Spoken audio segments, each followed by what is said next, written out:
Assalamualaikum warahmatullahi wabarakatuh. Perkenalkan, nama saya Lulu Nadatul Handini dengan NIM 93120000618, di mana saya dari kelompok 1 yang akan mereview ulang bab dari kecurangan fraud di dalam bank syariah yang dipresentasikan dari kelompok 8, di mana bab ini membahas tentang pengertian fraud itu apa, kemudian jenis-jenis fraud itu apa saja, kemudian faktor-faktor yang memicu untuk terjadinya fraud dalam suatu bank syariah, kemudian hubungan syariah dengan fraud itu bagaimana, dan strategi yang dipunyai oleh suatu instansi atau organisasi untuk mengurangi dampak fraud yang akan terjadi atau yang sudah terjadi.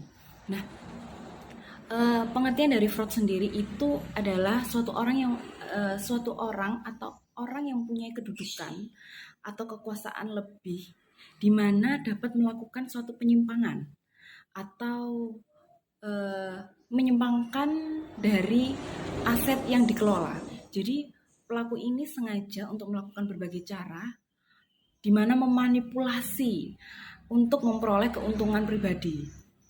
Itu yang dimaksud fraud. Jadi kesimpulannya, fraud ini adalah memanipulasi dana atau yang ada dalam perusahaan itu untuk kebutuhan pribadinya sendiri. Kemudian jenis-jenis fraud. Jenis-jenis fraud ini cukup banyak yang biasanya terjadi di suatu perusahaan, yakni seseorang ini biasanya memanipulasi laporan keuangan atau harga pokok yang sudah ditetapkan dalam suatu instansi atau organisasi yang telah dikelola, kemudian bekerja sama antara nasabah dengan karyawannya. Jadi pelaku ini bisa bekerja sama antara nasabah atau karyawan yang sedang bekerja dalam suatu bank syariah atau instansi-instansi tertentu. Kemudian penggelapan atau pengelolaan tabungan. Jadi di mana suatu pelaku ini melakukan kecurangan lebih untuk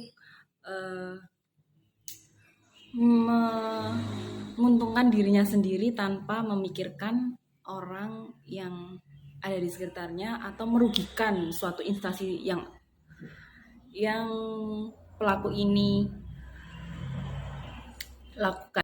Selanjutnya yakni menyalahgunakan suatu kewenangan yang sudah diberikan tanggung jawab oleh instansi kepada si pelaku yang melakukan suatu manipulasi data atau melakukan kecurangan dalam suatu bank syariah atau instansi-instansi lainnya. Kemudian faktor-faktor apa saja yang mempengaruhi untuk melakukan suatu fraud ini, melakukan suatu kecurangan dalam bank syariah atau instansi dan organisasi lainnya. Nah, yang pertama adalah keserakahan. Keserakahan yang dimiliki atau sifat serakah yang dimiliki oleh si pelaku, di mana keadaan organisasi atau instansi ini memberikan suatu wadah yang dimana menimbulkan niat keserakahan dalam pelaku untuk melakukan suatu kecurangan. Kemudian yang kedua, opportunity, kesempatan yang diberikan oleh instansi, di mana kesempatan ini disalahgunakan oleh si pelaku untuk melakukan suatu kecurangan atau mempunyai rasa yang lebih pada dirinya untuk bisa melakukan effort yang memang benar-benar merugikan dari suatu instansi tersebut. Nah, selanjutnya hubungan syariah dengan fraud. Hubungan syariah dengan fraud ini apa? Nah, yang saya simpulkan dari penjelasan pada bab ini adalah, yang pertama adalah kepatuhan terhadap prinsip syariah, di mana suatu nasabah ini mempunyai keraguan untuk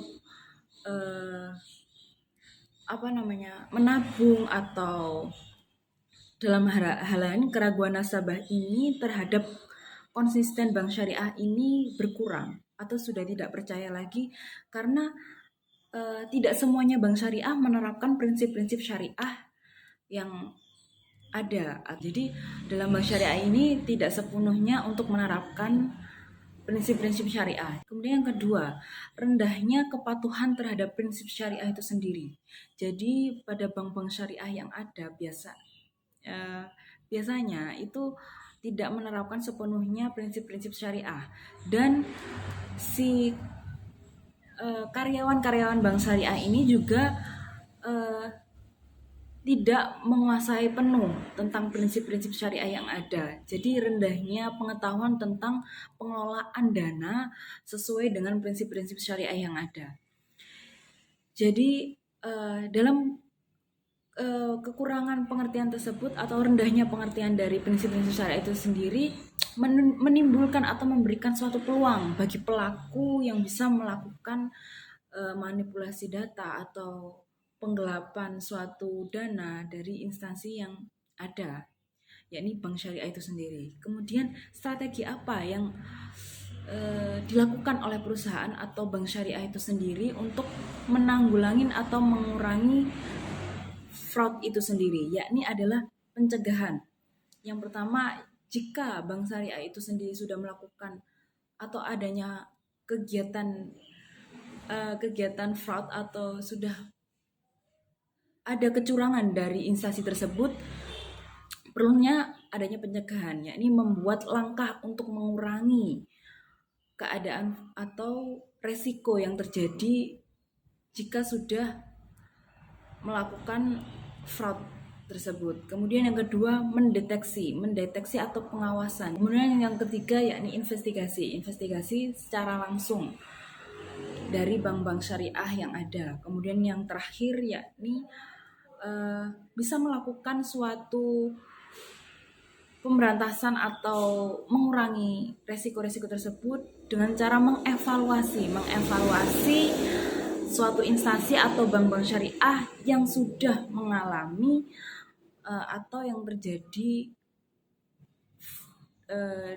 kegiatan fraud atau keadaan fraud ini. Jadi suatu instansi ini bisa melakukan strategi-strategi tersebut atau langkah-langkah yang diambil untuk mengurangi resiko yang terjadi fraud, begitu.